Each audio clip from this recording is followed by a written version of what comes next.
hardayam Kırdalan'da. Gelsin karşınıza. Gittik.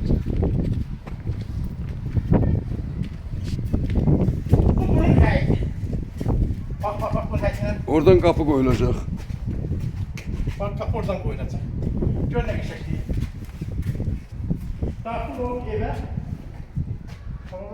Bu da bu ev. Ve. Evden almam şekildir. Bura bunun kunası. Bura bunun salon zili.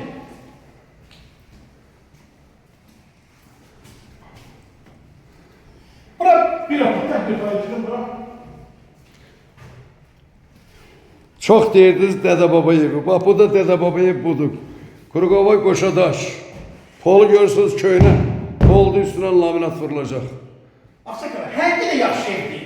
Belə evdən yox. Pencereler bütün ışıklı. Görsən, baş üstə. Işık yandırmadan çekiliş edirik. Dəmir barmaqlar da var. Qəşəng, hamısı düzəlir.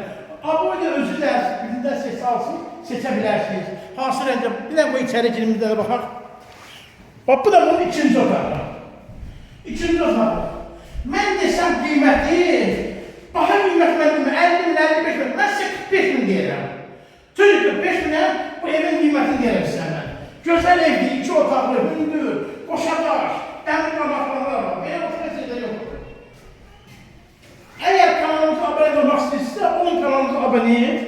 Sizin evlərinizi çəkərsə, kömək eləyər. Pulunuz yoxdursa, hansı bir miqdarda da sizin evinizdə kilitləsə, kilitlədən evləriniz var. Sizin qarşısında necə durmuşamsa, elə sizin yanında, necə deyilər, böyünüzdə dururam, ev almağa kömək eləməyə həmişə hazıram. Allah sizə kömək olsun, biz də onun içində. Amin Rəbbim aləm.